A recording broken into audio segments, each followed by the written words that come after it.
জীবনে যত প্রেম আছে কলিজায়, নবীজির তরে সবটুকু দিয়ে দেব তাই। বিনিময়ে শাফাত যদি তার পাই, মুছে যাবে জীবনে যত ব্যথা ভার। বালাগাল উলা বিকামালিহি কাশাফাদ দুজা বিজামালিহি حسنت جميع خصاله صلوا عليه وآله। আলহামদুলিল্লাহ। বাংলাদেশের ঐতিহ্যবাহী জেলা রংপুর মহানগরের ৩ নম্বর ওয়ার্ড মরহুম আহাবউদ্দিন ভেনু মেম্বারের বাড়ি সংলগ্ন ময়দানে উত্তম হাসনা বাজার জালালের মুখের পবিত্র বাণী কোরআনে কারীম তাফসীরুল কোরআন মাহফিলের স্বনামধন্য সভাপতি, অত্র এলাকার সর্বজন শ্রদ্ধেয় ব্যক্তিত্ব জনাব হাজী মোহাম্মদ আব্দুর রাজ্জাক বিশ্বাস দামাত বারকাতুহুমুল আলিয়া, সহ সভাপতি জনাব মোহাম্মদ মাহমুদুল হাসান, প্রধান পৃষ্ঠপোষক জনাব মোহাম্মদ শরীফুল ইসলাম ভাই, এ মাহফিলের প্রধান অতিথি শাইখুল মাশায়েখ রংপুর সিটির সম্মানিত মাননীয় মেয়র, জননন্দিত নেতা জনাব মোহাম্মদ মুস্তাফিজুর রহমান মুস্তফা, আতাল্লাহু উমরাহু ওয়া বারাকাল্লাহু ফি হায়াতি, বলেন আমিন। প্রধান মেহমান জনাব আনোয়ারুল ইসলাম, সম্মানিত অতিথি জনাব কামরুজ্জামান শাহীন, আমন্ত্রিত অতিথিবৃন্দ, বিশেষ করে জনাব মোহাম্মদ রেজাউল করিম ভাই সহ নানা জানা অনেক মানুষের নাম এখানে দেখতে পাচ্ছি। এত মানুষের নামে দোয়া আস্তে আস্তে করতে গেলে আমাদের সময়, এমনিতে 1 ঘন্টা আমরা সময় পাচ্ছি মাগরিবের আগে। আরাফানা লাকা যিকরাক, একবার দোয়া করে দিলাম। সম্মান মর্যাদা আল্লাহ শুধু দুনিয়া না, উভয় জগতে যেন বাড়িয়ে দেন, বলেন আমিন। এতক্ষণ যারা আলোচনা রাখলেন মাওলানা আবেদ আলী ফারুকী, মাওলানা ইদ্রিস আলী জিহাদি রংপুর, মাওলানা মমিনুল ইসলাম, মাওলানা রুহুল আমিন সোজান, আখেরি মোনাজাত যিনি করবেন জনাব মাওলানা আজিজুল ইসলাম গাইবান্ধা। এই মাহফিলের বরেণ্য সদস্য যারা, মঞ্চে বসা ওলামায়ে কেরাম, সামনে বসা মুসলমান ভাইরা, পর্দার আড়ালের সম্মানিতা মা এবং বোনেরা, প্রশাসনের ভাইরা, প্রাণ প্রিয় রংপুরবাসী, দল মত জাতি বর্ণ ধর্ম নির্বিশেষে কোরআনের এই অনুষ্ঠানে দিনের বেলায় প্রচন্ড তাপদাহ চলছে। এই প্রচন্ড গরম উপেক্ষা করে কোরআনের আকর্ষণে যারা এই ময়দানে এসেছেন কিছু জানার জন্য এবং বাড়িতে নেওয়ার জন্য, কোরআনের জন্য কোন মানুষ যদি সময় ব্যয় করে, কিয়ামতে সময়ের হিসাব আল্লাহর কাছে দেওয়া লাগবে। সুতরাং নারী পুরুষ সবাই মিলে আজকের এই ময়দানে যারা ঈদের আনন্দ নিয়ে এসেছি, খুশি হয়ে বলছে আলহামদুলিল্লাহ। আমরা হাদিসে পড়েছি জান্নাতে যাবে বেশিরভাগ সহজ সরল এবং গরিব মানুষ, আর সেগুলো রংপুর বিভাগে বেশি। এরা এত সহজ সরল, বিড়ি খাওয়া ছাড়া কিচ্ছু জানে না। খাবে ওটা আর কি বলবো, এই বদ অভ্যাস আছে রংপুর বিভাগের, ছেড়ে দিলে ভালো। দ্বিতীয় নম্বরে গরিব মানুষ এই বিভাগে বেশি। বাংলাদেশের অন্যান্য বিভাগের চাইতে ময়মনসিংহ এবং রংপুর এই 2 বিভাগে গরিব মানুষের সংখ্যা বেশি। আর নবীজি জানিয়েছেন জান্নাতে যাবে ধনীদের চাইতে 500 বছর আগে গরিব মানুষ। সুতরাং আমরা এদিকে তাকিয়ে আনন্দিত যে আমরা ওদের আগে চট্টগ্রাম, সিলেট, ঢাকা এই সমস্ত মানুষদের চাইতে রংপুর, ময়মনসিংহ এই বিভাগের মানুষগুলো নবীর এই কথা অনুযায়ী আমরা যদি একটু আমল করতে পারি, 500 বছর আগে জান্নাতে যেতে পারবো ইনশাআল্লাহ। 500 বছর মানে 1 2 3 করে আমরা যেভাবে গণনা করি, খামসিনা আনফাসানা মিম্মা তাউদ্দুন, মরণের পরে এক একটা দিন শুরু হবে এই দুনিয়ার গণনা হিসাবে 50,000 বছরের মতো লম্বা। এই হিসাবে 500 বছর আপনি হিসাব করেন, ক্যালকুলেটর নষ্ট হয়ে যাবে। সুতরাং বিশাল সুযোগ, দুনিয়ায় কষ্টের মাধ্যমে হলো আল্লাহ যে আখেরাতে আমাদেরকে দান করবে। নবীর এই কথা আমরা 100 ভাগ বিশ্বাস করি নাকি? বলেন বলেন। সুতরাং 100 ভাগ বিশ্বাসের উপরে আমরা এই মনে করে আজকে বাড়ি যাব যে আল্লাহ আমাদেরকে ধনীদের চাইতে যেন 500 বছর আগে আখেরাতের যে হিসাব এ অনুযায়ী যেন জান্নাতে পৌঁছিয়ে দেন। বলেন আমিন। নবীজি জানিয়েছেন মান ক্বালা বিহি সাদাকা, যারা কোরআন দিয়ে কথা বলে দুনিয়ায় এরা সত্য কথা বলে।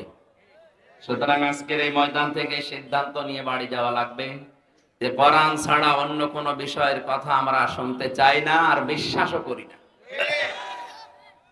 আমার আমিলা বিহি উজিরা, যারা কোরআন দিয়ে আমল করে তাদের পুরস্কার আল্লাহ নিজে দেবে।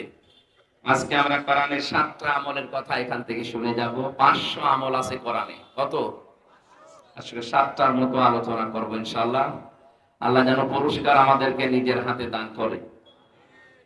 আমার হাকামা বিহি আদালা, যারা কোরআন দিয়ে বিচার করে এরা ন্যায় বিচার কায়েম করে।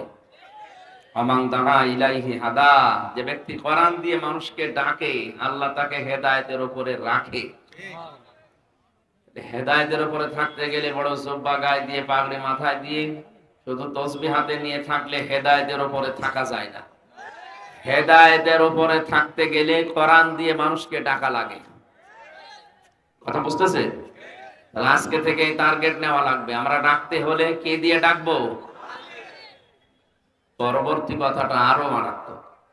ফাকাদ হুদিয়া ইলা সিরাতিল মুস্তাকিম, নবীজি বলেন কেউ যদি কোরআনের ডাকে সাড়া দিতে পারে আল্লাহ তাকেও সরল জান্নাতের পথ নসিব করে দিবে।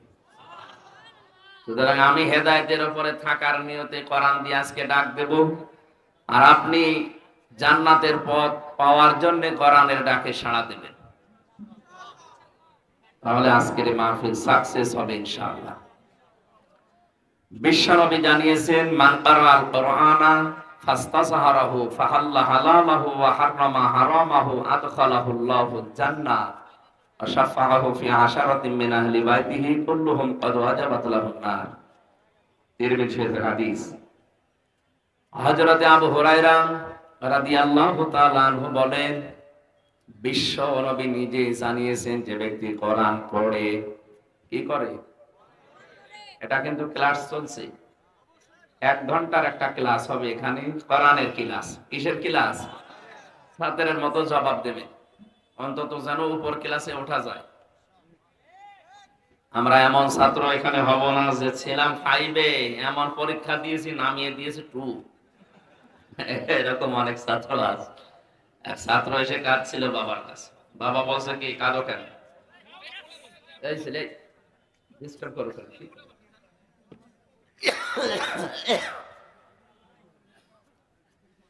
ছেলের কান্না থামে না, ডাক দিয়ে বলে কি কাঁদো কেন? পরীক্ষার রেজাল্ট দিয়েছে। পরীক্ষার রেজাল্ট দিয়েছে তো ভালো জিনিস, পাস করেছো না ফেল করেছো? আব্বা পাস করলে ফেল করলে তো একটা কথা ছিল, ছিলাম 5-এ নামিয়ে দিয়েছে 3। আমরা যেন এরকম ছাত্র না হই। আমরা এরকম ছাত্র হব আজকে একটা ক্লাসে 5-এ থাকলে যেন অন্তত 7-এ ওঠা যায়। আমি কিন্তু 6 পড়ি না, 5 পড়ি একবারে 7। আমরা এমন ছাত্র আজকে এখান থেকে 1 ঘন্টায় তৈরি হব। আমরা 5-এ যারা আছি আমরা যেন 1 ক্লাস ডেমিয়ে 1 ক্লাস বাদ দিয়ে 7-এ 8-এ উঠতে পারি ইনশাআল্লাহ। যে ব্যক্তি কোরআন পড়ে, এই যে কারাআ এই শব্দটা পড়া, কোরআন শরীফের ভেতরে আল্লাহ 3টি শব্দ দিয়েছেন কোরআন পড়ার ব্যাপারে, কারাআ ওয়া তালা, তালাওয়া। যারা অভিধান বোঝে কোরআনের তাদের দেখবেন অভিধানে লেখা আছে কেউ যদি কোরআন পড়তে চায় তার শর্ত 4টা লাগবে। কয়টা? 1 নম্বরে কেউ যদি কোরআন পড়তে চায় সে যেন শুদ্ধ করে পড়ে, অশুদ্ধ পড়লে কোরআন আবার বরদোয়া দেবে। যেন আজকের এই ময়দান থেকে আমরা শুধু এসেছি তা না, সিদ্ধান্ত নিয়ে বাড়ি যাব, মরণের আগে হলেও কোরআন শুদ্ধ করে আমরা পড়তে চাই, নারী হোক আর পুরুষ হোক। খায়রুকুম মান তাআল্লামাল কোরআন ওয়া আল্লামা। পৃথিবীতে শ্রেষ্ঠ মানুষ ওইটা নবীর দৃষ্টিতে, যে ব্যক্তি কোরআন শরীফ পড়ে এবং মানুষকে পড়তে হচ্ছে। কোরআন শুধু পড়লেই শুদ্ধ করে হবে না, এটাকে বুঝতে হবে। আর আমি যতটুকু জানি, বাংলাদেশের রংপুর, খুলনা এই সমস্ত বিভাগের মানুষগুলো কোরআন বোঝার ব্যাপারে একটু অনীহা। এরা বোঝেও কম, বোঝার চেষ্টাও কম এদের। যে আন্তর্জাতিক কম্পিটিশন যেগুলো হয় দেখেন, রংপুর, খুলনা এই সমস্ত বিভাগের ছেলে মেয়েরা চান্স পায় না, পায় সব চট্টগ্রাম, সিলেট, ঢাকা এই সমস্ত জায়গা। এই জন্য আমরা আরো এগিয়ে যাব কোরআন বোঝার ব্যাপারে। 3 নম্বরে, কোরআন শুধু বুঝলেই হবে না, যেখান থেকে বুঝবেন যতটুকু ওইটাই প্র্যাকটিক্যাল লাইফে, বাস্তব জীবনে সেট করার চেষ্টা চালাতে হবে ওই সময় থেকে। আমি বসে বসে পড়ছি, ওয়ালা ইয়াহুদ্দু আলা তুআমিল মিসকিন। আল্লাহ তাআলা বলেন, হে নবী, কিয়ামত বিশ্বাস করে না কারা জানেন? নবীজি বললেন, কই? আমার কাছে যারা আছে সব তো মনে হয় কিয়ামতে বিশ্বাসী। বিশ্ব নবী বলেন, না, কিয়ামত বিশ্বাস করে না ওই মানুষগুলো যারা এতিমের গলায় ধাক্কা দেয় আর মিসকিনকে খাবার তো দেয় না, খাবারের জন্য উৎসাহ দেয় না। আপনি নিজে বসে বসে পড়ছেন, ওয়ালা ইয়াহুদ্দু আলা তুআমিল মিসকিন, আর এতিম মিসকিন একজন এসেছে আপনার দ্বারে, কিছু দেন। আপনার উচিত ছিল এই আয়াতের আমল করা, কোরআন শরীফ বন্ধ করি অন্তত সাধ্য অনুযায়ী তাকে কিছু দেওয়া। তাহলে এটা কোরআনে কারিম পড়ার হক আদায় হতো। আর আপনি পড়ে গেলেন সওয়াব পাওয়ার জন্য, ওদিকে ওই লোকটা না খেয়ে আছে 2 দিন, না আপনার পড়ার কোনো গুরুত্ব নেই, লাভ হবে না। এজন্য শর্ত হচ্ছে, যেটা যখন পড়বেন ওইটা ওই জায়গা থেকে যেন বাস্তব জীবনে সেট করা যায়, এই সিদ্ধান্ত নিয়ে মাঠে নেমে পড়া। 4 নম্বরে, আমি যেটা পড়ি এটা যেন মানুষকে আমি মানাতে পারি, সেই পরিবেশ তৈরি করার জন্য চেষ্টা চালানো। এই কথা বলার পরে আল্লাহর নবী জানিয়েছেন, ফাস্তাযহারাহু। যারা আরবি গ্রামার বোঝে, শব্দটা কত ওয়েট, কত ওজন আপনি টের পাচ্ছেন? 99টা অর্থ আছে এজহার শব্দের। এজহার মানে দাঁড় করানো, এজহার মানে স্পষ্ট করা, এজহার মানে প্রকাশ করা, এজহার মানে কায়েম করা, এজহার মানে বিজয় করা। তার মানে কোরআন যে পড়ে এবং কোরআনকে বিজয় করার জন্য দুনিয়ায় চেষ্টা চালায়, আমাদের জীবনের টার্গেটই এইটা, যেন কোরআন এ দেশে বিজয়ী হয়। কারণ আমরা এই কোরআনের মালিক না, আমরা কোরআনের কামলা, খাদেম। আমরা কি এর মালিক নাকি? এর মালিক কে? আমরা খাদেম, কামলা। এই যে জমিনটা, এর মালিক আমি না, একজন মালিক আছে। আমাদের মতো 5-6 জনকে যদি জমির মালিক বলে, আপনারা ধান লাগান এখানে, বিকাল 5টার সময় বেতন দিয়ে দেব। আমরা সারাদিন ধান লাগাচ্ছি, 10 মিনিট আগে 5-6 জন মস্তান মোটরসাইকেল নিয়ে এসে বলছে ধান লাগানো যাবে না, যা লাগিয়েছেন সব তুলে ফেলে। আমরা বলবো, ভাই এ ধানও আমাদের না, এ জমিও আমাদের না, আপনারা ধান তুলে ফেলবেন না কি করবেন, আর 10 মিনিট পরে শুরু করেন, কারণ আমরা বেতনটা নিয়ে নেই। কথা বলে না, বেতনটা পেয়ে গেলে আমাদের কাজ শেষ। এই জমির মালিক আমরা না, ধানের মালিক আমরা না, আপনারা ধান তুলে ফেলবেন না বাড়ি নিয়ে যাবেন, যা করবেন, কিন্তু 10 মিনিট পর। কারণ এই 10 মিনিট আগে ধান তুলে ফেললে বাড়ির মালিক আমাদের বেতন দেবে? বেতন তো দেবে না, তার জমি নষ্ট করার জন্য আরো জরিমানা নেবে। কি বুঝলেন আপনি এখান থেকে? বিকাল 5টা মানে জীবনের শেষ দিন। বিকাল 5টা মানে কি? বেতন মানে আমাদের আল্লাহর বানানো যে বাগান, জান্নাত। এরপরেও যদি মস্তানি করে আপনি ধান তুলে ফেলতে চান 10 মিনিট আগে, আমি কিন্তু শক্তি নেই, তারপরও ছেড়ে দেব না। কারণ আমার রুজি রুটি এর ভেতরে। 10 মিনিট না হলে বেতন পাবো না, এটা না হলে আমার সংসার চলবে না। আপনাকে যদি বেঁধে রাখা লাগে, দরকার হয় বেঁধে রাখবো। যদি মেরে ফেলা লাগে, মেরেও ফেলবো। তারপরে অন্তত 10 মিনিটে জমিন পাহারা দেওয়াই লাগবে। আল্লাহ রাব্বুল আলামিনের কোরআনের যেহেতু আমরা খাদেম, এই জমিনে কোরআনে কারিম যদি আমরা চেষ্টা চালাই কায়েম করার, বিকাল 5টা জীবনের শেষ দিন পর্যন্ত চালাতেই হবে। এর ভেতরে কেউ যদি মস্তানি করে, দরকারে বেঁধে রাখা, যদি মারামারি করা লাগে হবে, যদি হাতাহাতি হয় হবে, যদি দাঁত ফেলে দেওয়া লাগে তাও দেব, যদি মেরে ফেলা লাগে তাও মেরে ফেলবো, কারণ আমার বেতন দরকার। আমার বেতনের নাম কি? জান্নাত। বলেন বলেন। ওইটা পাওয়ার জন্য বাধা আমি দিতে আপনাকে বলি নাই, বারবার বলছে। আর 10 মিনিট পরে তোলেন। এখন জমির মালিক যিনি, উনি যদি এসে দেখে মস্তানরা এরপরও জোর করে তুলে ফেলছে, আমার মনে হয় জমির মালিক যদি ওই সময় কিছু না বলে, মনে করতে হবে উনি একেবারে দুর্বল, এজন্য কিছু বলছে না। যদি সামনাসামনি কিছু না বলে, মালিকের তো একেবারে কিছু নেই তা না, এত বড় জমির মালিক, তার কিছু নেই, বিভিন্ন জায়গায় তার হাত আছে। মস্তানরা যেন মনে করে এখন যদি সরাসরি আমাদের কিছু না বলে, এ মালিক যদি গোপনে বিভিন্ন রকমের হাত দিয়ে আমাদেরকে ধরে, বাপ বলার সময়ও দেবে না। এটা জমির মালিককে দেখে যদি মস্তানরা এই কথা মনে করতে পারে, তামাম পৃথিবীর মালিক যিনি, আসল মালিক কে, উনি যদি এই জমিনে দিন কায়েম, কোরআনে কারিম প্রতিষ্ঠিত, বিজয়ী হওয়ার ব্যাপারে যারা বাধা দিচ্ছে, উনি যদি কিছু না বলে, মনে করতে হবে আল্লাহর শক্তি এখন আর নেই। শক্তি থাকার পরও কিছু বলছে না। আপনি বিশ্বাস করতে পারেন এখন হয়তো কিছু বলছে না। ইন্নাহুম ইয়াকিদুনা কায়দা ওয়া আকিদু কায়দা ফামাহিলিল কাফিরিনা আমহিলহুম রুয়াইদা। আল্লাহ ছাড় দেন, ছেড়ে দেন না। এখানে যে সমস্ত মস্তানি করছেন আপনি থামেন। আল্লাহ যদি ধরে, বাপ বলার সময় পাবেন না। আমরা তো কামলা, আমরা খাদেম, আমরা জন, মুনিশ, পাট, লেবার যাই বলেন, আমরা চেষ্টা করি যাব জীবনের শেষ দিন পর্যন্ত। কায়েম হলে ভালো, না হলেও অসুবিধা নেই, আমাদের বেতন আছে। আপনি কি করলেন? আপনি এটা বাধা দিয়ে নিজের কপালে আগুন লাগালেন। এজন্য এই আগুন যেন না লাগে সেদিকে খেয়াল রাখবেন। ফাস্তাসহারাহু, যে ব্যক্তি কোরআনকে বিজয়ী করার জন্য দুনিয়ায় চেষ্টা চালাবে, আদখালাহুল্লাহুল জান্নাহ। এর আগে 2টা শব্দ ছিল, ফাহাল্লা হালালাহু ওয়া হাররামা হারামাহু। কেন? ইজহার করার পরে, বিজয় করার পরে আল্লাহ হালাল হারামের কথা নবীজি বললেন কেন? হাদিসের ব্যাখ্যায় আমি পড়েছি, বিশ্ব নবী জানিয়েছেন, কোরআনে কারিম যদি ব্যক্তি, পরিবার, সমাজ এবং রাষ্ট্রে কায়েম থাকে, বিজয়ী থাকে, তাহলে ওই দেশে হালালকে হালাল, হারামকে হারাম জেনে চলা সহজ। আর কোরআন যদি কায়েম না থাকে, ও দেশে যদি জিবরাইলও বাস করে, তারও হালালকে হালাল, হারামকে হারাম জেনে ছেড়ে দেওয়া কঠিন। এদেশে আজ কোরআন বিজয় নেই। এই জন্য যে আমার মাথার ভেতরে যে টুপি, অনেক সুন্দর দেখতে মনে হচ্ছে, কিন্তু এর ভেতরে সুদ আছে।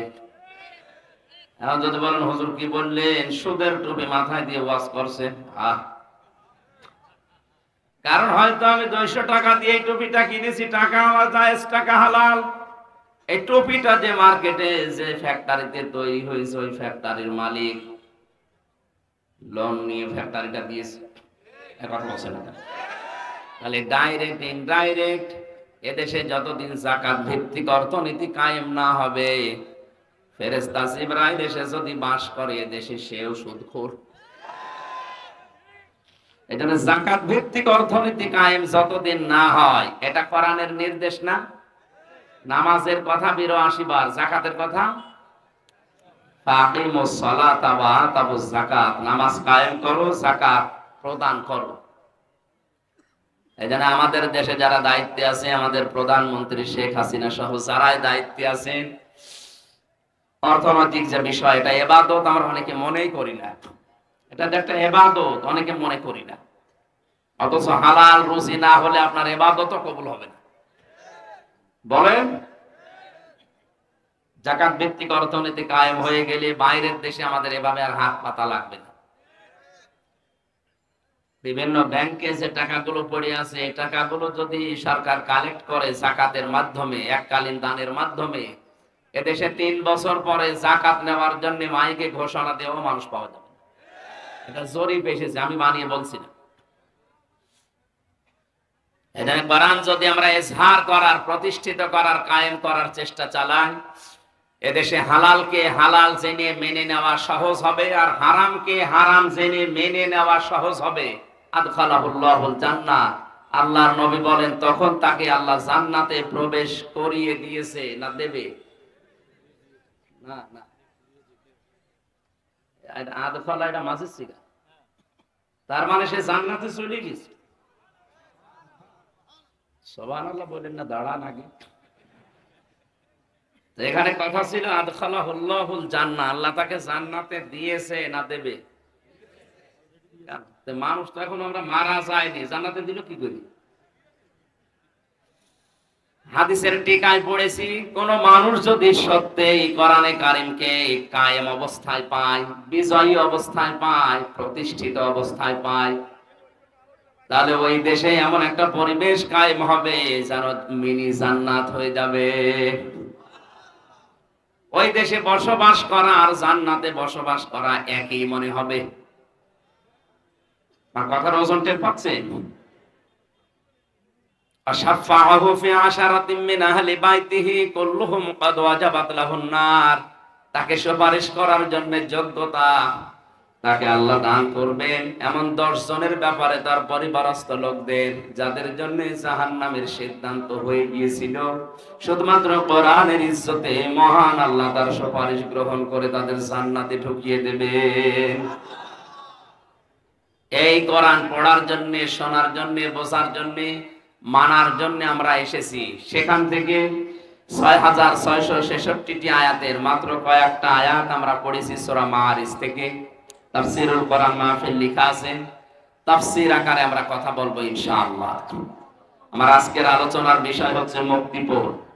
কি বললাম? বলেন না কেন? মুক্তিপণ শব্দ শুনে কেমন ভয় ভয় লাগছে না? অনেককে ধরে নিয়ে যায়, তখন মুক্তিপণ দাবি করে। যে সমস্ত সাগর এলাকা, নদী এলাকায় যারা মাছ ধরতে যায়, এদেরকে জলদস্যু যারা আছে, ডাকাত যারা আছে, গুম করে ধরে নিয়ে যায়। যে পরিবারের কাছে খবর দেয় যে ছেড়ে দিতে পারি, মুক্তিপণ দেওয়া লাগবে। কি দেওয়া লাগবে? কোরআনে কারিমে এই শব্দটাকে আল্লাহ কোট করেছেন, মুক্তিপণ। এটা মানুষটাকে ধরে নিয়ে গেল, তার পরিবারস্থ লোকদের অবস্থা কি হয়? আল্লাহ বলেন কিয়ামতের কঠিন ময়দান এমন ভাবে তৈরি করব, মানুষ মুক্তিপণ দিয়ে বাঁচার জন্য কি কি দিতে চাইবে সেইগুলো আমি উল্লেখ করলাম। আল্লাহ রাব্বুল আলামিন বলেন ইউবাসসিরুনাহুম ইয়াবাদুল মুজরিমু লাউ ইয়াফতাদি মিন আযাবি ইয়াউমিদিন বিবানি। কিয়ামতের ওই কঠিন ময়দান যেদিন শুরু হবে, মানুষ নিজেকে বাঁচাতে সর্বপ্রথম তার সন্তান আল্লাহকে দিয়ে দেবে। বলবে, মাবুদ আমার এই ছেলে মেয়ে দিয়ে দিলাম, তুমি আমাকে মুক্তি দাও।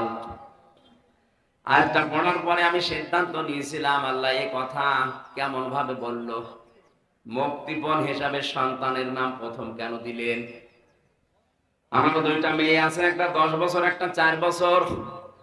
ছোটটা আমি ছেলে যাওয়ার আগে 1 বছর রেখে গিয়েছিলাম, এখন ওর বয়স 4 বছর। ওর প্রতি আমার যে দুর্বলতা, যে ভালোবাসা, ও আমাকে যেভাবে ভালোবাসে, আমি তো বাস্তবে ওর দিকে তাকিয়ে মাঝে মাঝে চিন্তা করি, তামাম বাংলাদেশ যদি কেউ বলে দিয়ে দিলাম, ফারিহাকে দিয়ে দেন, আমার দ্বারা সম্ভব না। আমি সন্তান হিসাবে তাকে এতটুকু ভালোবাসার কারণে যদি বাংলাদেশ লিখে দিলে ওকে আমি দিতে না চাই, যদিও দেওয়া সম্ভব, কিন্তু দিতে আমার মন চাচ্ছে না। কিয়ামতের ওই কঠিন ময়দানে আল্লাহ বলেন ফারিহাকে পর্যন্ত, হামজা বলবে আল্লাহ এটাও দিয়ে দিলাম, নেন আমারে বাঁচান। কোরআনে কারীম জানিয়েছে ফাকাইফা তাত্তাকুনা ইন কাফারতুম ইয়াউমা ইয়াজআলুল ফিলদানা শিবা। সূরা মুসাম্মিলের ভেতরে আল্লাহ ঘোষণা দিয়েছেন, এমন সালসালা অবস্থা তৈরি হবে, যুবক মানুষ বৃদ্ধ হয়ে যাবে।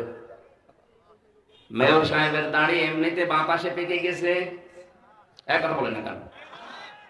63 বছর বয়স চলছে লোকটার, এ বয়সে এসে দাড়ি পেকেছে। কয় আমার তো 33 বছর, আমার তো দাড়ি পাকে না। তার মানে দাড়ি পাকতে বয়স লেগেছে কত? কমপক্ষে 63 বছর।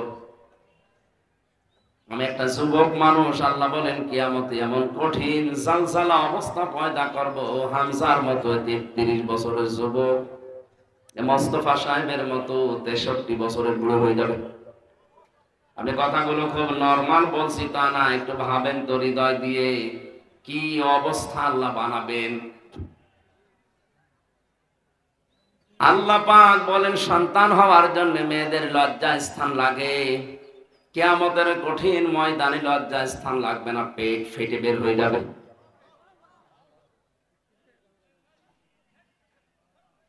আমি রংপুর বিভাগে আজটা পড়লাম এই জন্যে, কারণ এই সহজ সরল মানুষকে ধোঁকা দিয়ে বোকা বানিয়ে অনেকে আজ বিভিন্ন পীর শব্দ নিয়ে ব্যবসা করে খাচ্ছে।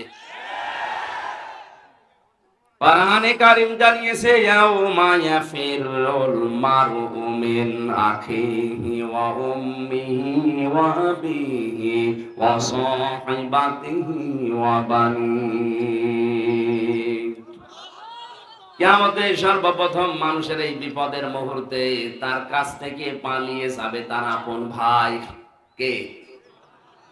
আমরা বাংলাদেশে যত কঠিন অবস্থায় থাকি না কেন, ভাই বোনের ছোটকালের যে সম্পর্ক, এটা যাদের আছে তারা জানে কত মধুর সম্পর্ক ভাই বোনের, কত আপন সম্পর্ক ভাই বোনের।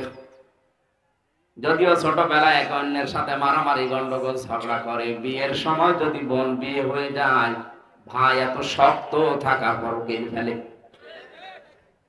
আল্লাহ বলেন কিয়ামতে এই বোন ভাইকে দেখলে পালাবে, ভাই ভাইকে দেখলে সর্বপ্রথম দৌড় দেবে, আস্তে আস্তে দৌড়াবে না। ইয়াফিরু শব্দের শাব্দিক অর্থ মাজা তুলে দৌড় দেওয়া। পুলিশ তাড়লে মানুষ যেভাবে দৌড়ায়, বাঘে তাড়লে যেভাবে দৌড়ায়, কিয়ামতে আপনার আপন ভাই ওইভাবে দৌড়াবে। 2 নম্বরে মায়ের নাম দিয়েছেন আল্লাহ, 3 নম্বরে বাবার নাম দিয়েছেন, এরপরে স্ত্রীর নাম, সন্তানের নাম, বন্ধু বান্ধবীর নাম, এরপরে নেতা নেত্রীর নাম। রংপুরবাসী বিবেক খাটান, বুদ্ধি খাটান, মাথা খাটান তো। যে 7 জনের নাম বললাম, এগুলো তো সব বানালাম নাকি? কোরআনে কারীমের সূরা আবাসার ভেতরে আল্লাহ পরিচয়গুলো তুলে দিলেন যে তোর থেকে সর্বপ্রথম পালাবে তোর ভাই, তোর মা, তোর বাবা, তোর স্ত্রী, তোর সন্তান, তোর বন্ধু বান্ধবী, তোর নেতা খেতা। আমরা জানি দুনিয়ায় মানুষ বিপদে পড়লে এই শ্রেণীর মানুষগুলো এগিয়ে আসে, কিন্তু আল্লাহ বলছেন কিয়ামতের আগে পালাবে। কি মনে হয় আপনার, এরা যদি আগে পালিয়ে যায়? আমার তো কোরআন সামনে নিয়ে বিশ্বাস হয়েছে কিয়ামতে অনেক পীর সাহেব বলবে আল্লাহ আমি পীরই ছিলাম না। বলবে আল্লাহ আমি পীরই ছিলাম না, মরিদ পাবো কোথায়? মনোযোগ দিয়ে শুনবেন যে আপনি কোন দরজায় দাঁড়িয়ে আছেন। কষ্ট হচ্ছে? বসো। জাহান্নামে লাযা নামক যে দরজা, এখান দিয়ে প্রবেশ করার জন্য আল্লাহ রাব্বুল আলামিন 2টা গুণ বিশিষ্ট মানুষের নাম দিয়েছেন। রংপুরবাসী দেখেন তো আপনার ভেতরে আছে কিনা, নাকি এই আয়াত বাদ দিয়ে দেব? আমার মনে হয় এই আয়াতে এলাকায় নেই।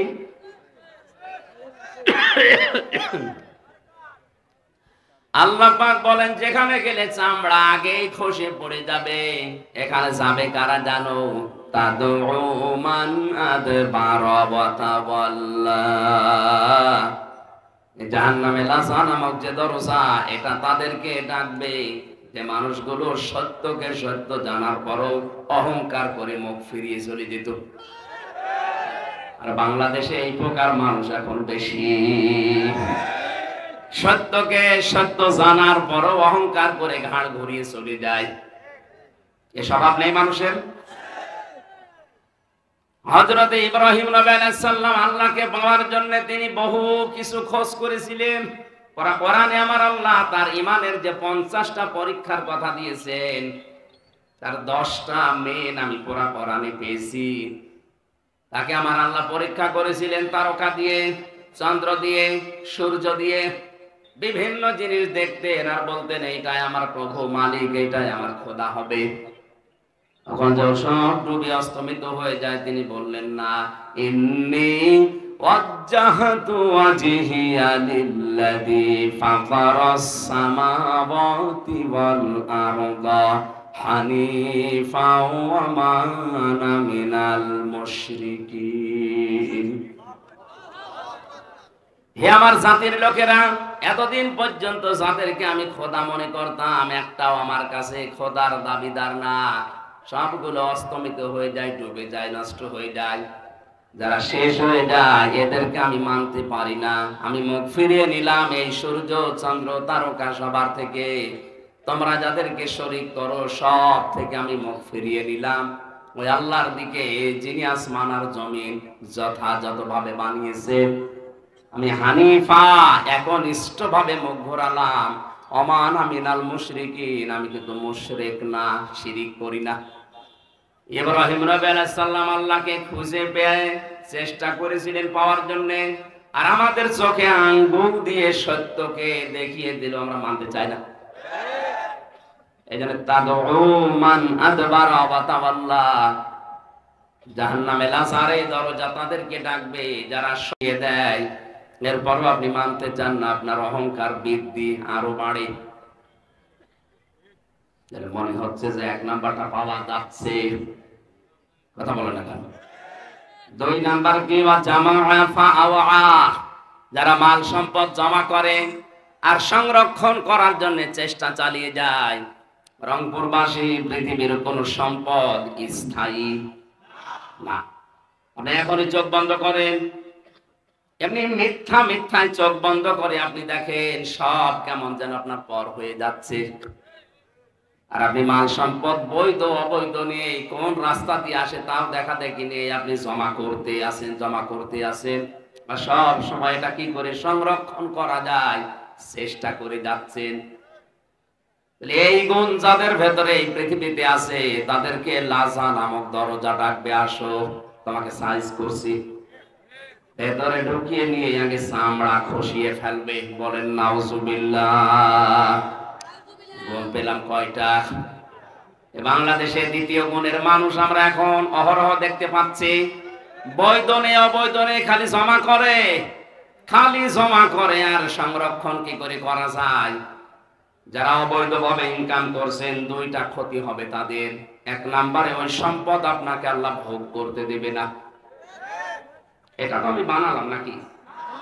সূরা তাহা 16 নম্বর পারা 19 নম্বর পৃষ্ঠার 13 নম্বর লাইনের 124 নম্বর আয়াতে আছে, আমান আ'রাদা আন যিকরি ফাইন্না লাহু মাঈশাতান দানকা ওয়া নাহশুরুহু ইয়াওমাল কিয়ামাতি আ'মা। যে ব্যক্তি আল্লাহর আইন বাদ দিয়ে, আল্লাহর বিধান বাদ দিয়ে উপায় করবে দুনিয়ায়, আল্লাহ পাক তার জীবনকে সংকীর্ণ করে দেবে। এদেশে আজ 1734 জন মানুষ মেন দায়িত্বে আছে, তাদের জন্য বলছি কারণ এটা রেকর্ড হচ্ছে, কালকে সারা দুনিয়া ছড়িয়ে যাবে। এই 1734 জন মানুষ এরাই বেশি বেশি ইনকাম করছেন। আপনারা জামা ফাওয়া আর এগুলো সংরক্ষণ করার জন্য অনেকেই বেগম পাড়া পর্যন্ত বানাচ্ছে। মোস্তফা সাহেবের তো বেগম পাড়া নেই, আছে? যারা আজ অবৈধ বৈধ দেখা দেখি নেই কামাই করছেন, শুধু এই যে দঙ্কা শব্দ আল্লাহ কোরআনে খেলা করার জন্য দিয়েছে তা না। আপনার জীবনের আয় উন্নতিতে আল্লাহ কোনো বরকত রাখবে না। কোরআনের আয়াত আপনি 100 ভাগ বিশ্বাস করেন তো? হ্যাঁ, সুতরাং আমরা এখনই সতর্ক হব। এই লাজা নামক দরজা দিয়ে গেলে আল্লাহ ছেড়ে দিচ্ছে না, আগে চামড়া খসিয়ে ফেলবে, এরপরে শাস্তি শুরু হবে। যারা অবৈধ ভাবে আজ টাকা পয়সা ইনকাম করে পাহাড় পর্যন্ত তৈরি করে ফেলছেন আর সংরক্ষণ করার জন্য বিভিন্ন লাইন অবলম্বন করছেন, বৈধ অবৈধ দেখা দেখি নেই যে এটা টিকিয়ে রাখা লাগবে। আল্লাহ পাক বলেন দুনিয়ার জীবন তো সংকীর্ণ করে দেবই, ময়দানে মাহশারে যেদিন তোরে তুলবো চোখ দেব না, অন্ধ করে তুলবো। قال رب لم حشرتني أعمى وقد كنت بصيرا। লোকটা তখন বলবে মাবুদ আমার তো চোখ ছিল, আজকে আমি অন্ধ, একটু চোখ দাও, একটু আদম নবী দেখবো। কোন নবী? একটু আদম নবী কেমন ছিল? 60 হাত লম্বা ছিল, 36 হাত মোটা ছিল, একটু দেখবো কেমন লাগে। আল্লাহ ধমক দেবেন ওই সময়। কোরআনে কারীম বলেছে ক্বালা কাযালিকা তাতকা আয়াতুনা ফানাসিতাহা ওয়া কাযালিকাল ইয়াউমা তুনসা। এই নাফরমান, তোর কাছে আমার আয়াতগুলো এইভাবে গিয়েছিল, জানার পরে যেভাবে ভুলেছিলে, আজকের এই কঠিন ময়দানে আমি আল্লাহ তোরে ভুলে গেলাম। তাফসিরে ফি জিলালিল কোরআনে মুফাসসির লিখেছে আল্লাহ শুধু ধমক দিয়ে শেষ করবেন না, আল্লাহ পাক বলবেন তুই যে আমার বান্দা ছিলি, তুই যে আমার বান্দী ছিলি, তোর নাম হামজা ছিল, তোর নাম রহিমা ছিল, কোনদিন আমার এই কুদরতের জবানে তোর নাম আমি আর উচ্চারণ করব না। একটু নিজের সাথে মিলিয়ে দেখেন তো ওই ময়দানে কি অবস্থা হবে যদি আল্লাহ কোনদিন আপনার নামটা, এই যে বসে আছে রেজাউল ভাই, মোস্তফা, আল্লাহ যদি বলে মোস্তফা নামে আমার কোন বান্দা ছিল, কোনদিন আমার এই জবানে আর উচ্চারণ হবে না, যা তোর ভুলে গেলাম, উনি কিয়ামত পর্যন্ত মেয়ের থেকে কোনো লাভ আছে না। ময়দানে মহাশারে, ওই কঠিন ময়দানে আল্লাহ যদি বলে হামজা যা করে আমি মাফ করে দিলাম, আমি যদি সারা জীবন জেলখানায় কাটাই তাও আমার জীবন সফল।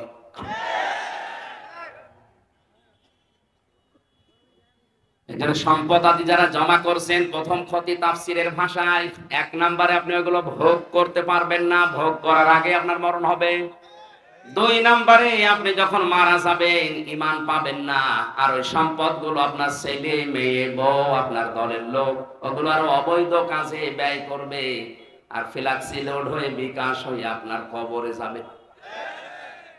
এখন যদি বলেন হুজুর আমার তো বিকাশ নাম্বার খোলা নেই, এমনি খুলে যাবে, ও আর খোলা লাগবে, এমনি খুলে যাবে। জাহান্নামে লাসা নামক দরজা দিয়ে প্রবেশ করার গুণ জানলাম কয়টা? রংপুরে 2 গুণের মানুষ আছে। আল্লাহ আমাদেরকে যাদের কানে যাচ্ছে তাদেরকে যেন পরিবর্তন হওয়ার তৌফিক দেন। 2 নম্বরে কঠিন দরজা যেটা, তার নাম হুতমা। নাম কি? এই দরজা দিয়ে আল্লাহ প্রবেশ করাবে তাদেরকে যাদের ভেতরে 4টা গুণ আছে। এবার দেখেন তো আপনার ভেতরে পাওয়া যায় কিনা। ওয়াইলুল লিকুল্লি হুমাযাতিল লুমাযা। 1 নম্বরে যে মানুষগুলো সামনে পেছনে মানুষের দোষ চর্চা করে, মানুষের নিন্দা করে, এটা তো দেশে নেই। একে অন্যের কথা লাগায়, কানে কানে লাগিয়ে সম্পর্ক নষ্ট করে দেয়, তালাতালি করে ধ্বংস হয়ে যায় ওই মানুষগুলো যারা সামনে পেছনে মানুষের নিন্দা করে। যে দোষ মানুষ করে নাই, ওই দোষ তার উপরে চাপিয়ে দিয়ে তার জীবনটা নষ্ট করে দেয়। আর এটা বাংলাদেশে এখন সবচেয়ে বেশি। কিচ্ছু জানি না, আন্দাজে এক দোষ আমার উপরে চাপিয়ে আমার জীবনটা জাহান্নাম বানিয়ে দিল। এর কথা বলছেন না? আর এটা মেয়েদের ভেতরে বেশি। আর এক জায়গায় বসলে শুধু দোষ চর্চা করে। সম্মানিতা মা বোনেরা মনে করছেন হুজুর আমাদের শত্রু না, আমি আপনাদের ভালোবাসি। জাহান্নামে হুতমা নামক দরজা দিয়ে যেন যাওয়া না লাগে, এখনই থেমে যান। যারা দোষ চর্চা করছেন, এর কথা ওর কাছে লাগাচ্ছেন, তালাতালি করছেন, যদি এরকম কোন মহিলা এলাকায় থাকেন, তার জন্য পুরা রংপুরের মানুষের দোয়া কবুল বন্ধ হয়ে যাচ্ছে। আপনি মনে করছেন এই আর কি, এতটুকুই কি হয়? কি হয় মানে একটা মানুষের সম্পর্ক নষ্ট করে দেওয়া কত বড় কঠিন অপরাধ। আল্লাহ রাব্বুল আলামিন জানিয়েছেন জাহান্নামে হুতমা নামক যে দরজা দিয়ে প্রবেশ করাবো, এই দরজার 1 নম্বরে তারা যাবে যারা মানুষের দোষ চর্চা করে, এর কথা ওর কাছে লাগায়, তালাতালি করে মানুষের সম্পর্ক নষ্ট করে। এখানে অনেক বহু মানুষ বসে আছে 3 দিনের উপরে বিনা কারণে কথা বন্ধ করে।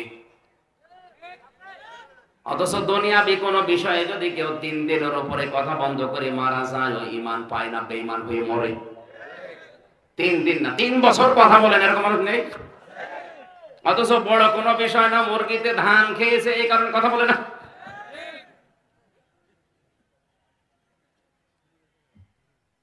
আজকের ওয়াজ এখান থেকে আমল শুরু করা লাগবে। 3 দিনের ঊর্ধ্বে কথা বন্ধ হয়ে আছেন এমন মানুষ যদি থাকেন, একটু হাত তোলেন তো। কি হয়েছে বলেন তো দেখি। আমল করা লাগবে। যার সাথে কথা বন্ধ করে আছেন, দুনিয়াবি কোন স্বার্থে যদি এটা হয়ে থাকে, আগে তাকে সালাম দেন, বুকে জড়িয়ে নেন, কপালে চুমা দেন, বলেন ভাই ভুল হয়ে গেছে, এখন থেকে শুরু হয়ে গেল। কারণ কুলুলিন নাসি হুসনা, মানুষের সাথে হাসি মুখে কথা বলা একটা সাদকা দেওয়ার সওয়াব হয়। আরো বলছে হাত তুলে বা দেখাচ্ছে। শহর রংপুর বিভাগের মানুষ তো সহজ না, যারা এগুলো করছেন বন্ধ করা লাগবে ভাই। দ্বিতীয় নম্বরটা বলবো, বলেন, বললেই হবে, আমার আবার 3 বছর থাকা লাগবে না তো। আল্লাযী জামাআ মালাও ওয়া আদ্দাদা। আল্লাহ পাক বলেন, যারা মাল জমা করে আর বারবার গণনা করে যে কত হইল। এখন মাল কি? মাল মানে অনেকেই মনে করে যে মরে গেছে আবুল মাল। গত টার্মে যে ছিল আবুল কি কামাল, অর্থমন্ত্রী কামাল ছিল না? এখন নাই, দিনাজপুরের একজন কি যেন আবুল হাসান মাহমুদ আলী। মাল মানে মাল না, মালের ব্যাখ্যা পড়া কোরআনের ভেতরে আমি তাফসিরে পড়েছি 5টা। কয়টা? এই 5টা জিনিসকে আল্লাহর ভাষায় মাল বলা হয়। 1 নম্বরে নবীজি আয়াতের ব্যাখ্যা করতে গিয়ে জানিয়েছেন, পৃথিবীর সব কিছুই মাল, এর ভেতরে উত্তম সম্পদ, উত্তম মাল হচ্ছে আল্লাহওয়ালা নেককার মেয়ে মানুষ। আর দুনিয়া কুল্লুহা মাতাউন ওয়া খায়রু মাতাউদ দুনিয়া ইমরাতুস সালিহা। পৃথিবীর সব কিছুই মাল সম্পদ, এর ভেতরে উত্তম সম্পদ হচ্ছে আল্লাহর দৃষ্টিতে, রাসূলের দৃষ্টিতে আল্লাহওয়ালা মেয়ে মানুষ। এখন আল্লাহওয়ালা মেয়ে মানুষ কোনটা? এই দেশে আমরা অনেকেই মনে করি বড় বোরকা পরে আছে, কালো, 5 ওয়াক্ত নামাজ পড়ে, রোজা রাখে, এগুলো আল্লাহওয়ালা না। আল্লাহওয়ালা হওয়ার জন্য, নেককার হওয়ার জন্য 4টা গুণ লাগবে মেয়েদের। আমাদের মেয়র সাহেবের স্ত্রী যিনি আছেন, তিনি সহ এখানে আমাদের যাদের বউ আছে, মহিলা প্যান্ডেলে যারা বসে আছেন, 4টা গুণ যদি আপনার ভেতরে থাকে, জান্নাতের 8টা দরজা আপনাকে ডাকবে, ওয়েলকাম জানাবে। আর যদি এই 4টা গুণ না থাকে, আপনি নামাজ পড়েন, রোজা রাখেন, কালো বোরকা পরে ঘোরেন, মনে করেন আমি নেককার হয়ে গেছি, না। তিরমিজি শরীফের হাদিস, 1 নম্বরে ওইটা নেককার মহিলা, স্বামী যখন বাইরে থেকে বাড়িতে আসবে, দুনিয়ার সব কাজ বাদ দিয়ে স্বামীকে সময় দেবে। এরকম মহিলা তখন ঘরে ঘরে না। এই যে সবাই বলছে না, তার মানে রংপুরে সমস্যা আছে। 2 নম্বরে, স্বামী যেটা পছন্দ করে ওটা যদি জায়েজ হয়, আপনার জীবন থাকতে ওটা মেনে নেওয়া লাগবে। এবার বলে না, আমি নিজে স্বামী, যত স্বামী এখানে বসে আছে, প্রতিটি স্বামী চাই বিয়ের পরে আমার মা বাবা যেন আমার সাথে সংসারে থাকে। কিন্তু আমি যতদূর জানি, বাংলাদেশের 100টার প্রায় 98টা মহিলা এটা চায় না। নাকি বেশি বলে ফেললাম? ওই যে জ্বালানা দিয়ে শুনতেছে, জ্বালানা বন্ধ করেন, জ্বালানা দিয়ে শুনতেছে, আমল করার খোঁজ নেই। আমার মা বাবা আমার সাথে থাকবে, আর ও বলে না। আরে নিজের মা বাবা হলে কোনোদিন আলাদা করে দিতে পারতো?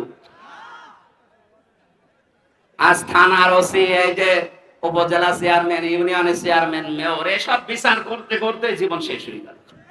প্রতিদিন কত বিচার খালি এই করা লাগে। এই যে বৃদ্ধাশ্রম বানিয়েছে, কি খেলা করার জন্য বানিয়েছে?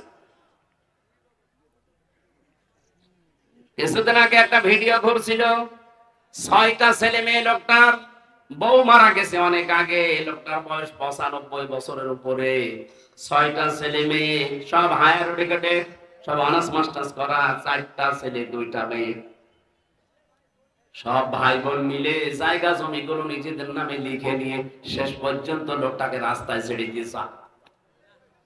95 বছর বয়স লোকটা দেখেন কিছুদিন পরে পড়বে আর মরবে, ট্রেনে পড়ে মরে থাকবে, কুকুরের খাবার হবে। এক কথা বলছেন না? সম্মানিত মা বোনেরা, যদি উত্তম সম্পদ হতে চান দুনিয়ায়, শ্বশুর শাশুড়িকে নিজের মা বাবার মতো মনে করা শুরু করেন। আরে ভাই, আমি তো নিজে একটা জামাই। কোরআন শরীফ আমি হাতে না মাথায় নিয়ে বলতে পারি, আমরা জামাইরা যেভাবে শ্বশুর শাশুড়িকে নজরে দেখি, বউগুলো যদি ওই নজরে আমাদের মা বাবাকে দেখতো, বাংলাদেশে কোনো সন্তান আলাদা হতো না। নেককার হওয়ার জন্য শুধু কালো বোরকা পরে মনে করছেন আমি বড় বুজুর্গ হয়ে গেছি। স্বামী যেটা পছন্দ করে যদি জায়েজ হয়, জীবন থাকতে আপনাকে মেনে নেওয়া লাগবে। 3 নম্বরে নেককার হওয়ার জন্য গুণ দিয়েছেন আল্লাহর নবী। স্বামী যখন বাইরে যাবে, তার সম্পদ এবং তার সন্তানকে আপনি ইসলামের দিকে রাখবেন। স্বামী বাইরে চলে যায়, আপনি সারাদিন বসে বসে সিরিয়াল দেখেন, আর ওগুলো সব জীবনে মেলায় যে আমি হবো কটকটি আর মেয়ে হবে কিরণমালা। না, আপনার সম্পদ এবং সন্তান, স্বামী গেছে বাইরে, এগুলো হেফাজত করে ইসলামের দিকে রাখবেন। এটা নেককার মহিলার গুণ। 4 নম্বরে, স্বামী যখন বাড়িতে আসবে তাকে খুশি করার জন্য সাজগোজ করা। আল্লাহ মেয়েদের এই 4টা গুণ অর্জন করার তৌফিক দিন, আমিন। মালের 2 নাম্বার ব্যাখ্যা হচ্ছে চেয়ার, ক্ষমতার চেয়ার। 3 নাম্বার ব্যাখ্যা অস্ত্র শস্ত্র। 4 নাম্বার ব্যাখ্যা সম্পদ। 5 নাম্বার ব্যাখ্যা প্রভাব প্রতিপত্তি। এগুলো যারা জমা করে রাখে আর মনে করে এগুলো কোনোদিন হাতছাড়া হবে না, ইহসাবু আন্না মালাহু আখলাদা, আল্লাহ বলেন কাল্লা, কখনো না। লায়ুম বাজান্না ফিল হুতামা, তোকে হুতামা দিয়ে প্রবেশ করাবো। কোন জায়গায়? ওমা আদরাকা মাল হুতামা, নবী আপনি জানেন এটা কি? নারুল্লাহিল মুকাদা, এটা আল্লাহর চালানো আগুন। আল্লাহ নিজে আগুন জ্বালিয়েছে। এর 7টা বর্ণনা আল্লাহ কোরআনে দিয়েছে, আমি তো 2টা বললাম। যারা সত্যকে সত্য জানার পরে মুখ ফিরিয়ে চলে, যারা সম্পদ জমা করে রাখে আর বারবার সংরক্ষণ করার জন্য বিভিন্ন পন্থা অবলম্বন করে। 2 নম্বরে যে মানুষগুলো সামনে পেছনে মানুষের গীবত করে, মানুষের দোষ চর্চা করে, যে দোষ যে লোকটা করে নাই আন্দাজে ওই দোষ তার উপরে চাপিয়ে দিয়ে মিথ্যা আশ্বাস দিয়ে জীবনটা নষ্ট করে দেয়। এরকম মানুষ দেশে নেই? হাজারো মামলার আয়ু ধরা খাবেন। আমি জেলখানায় 3টা বছর থেকে দেখেছি, অনেক মানুষ এখানে নিরপরাধ, ও বিষয় কিছু জানেই না।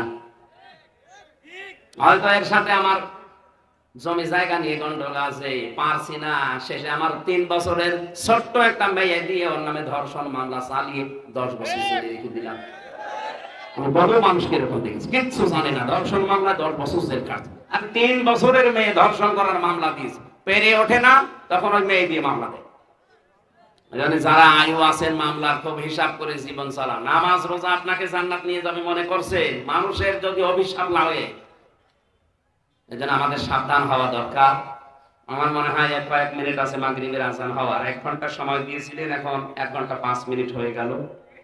আমি জেলখানায় বসে পারিবারিক জীবনের যে সমস্ত সমস্যা এবং এর সমাধান করার জন্য কি কি লাগবে, জেলখানায় 2টা বই লিখেছিলাম, পারিবারিক সমস্যা এবং তার সমাধান।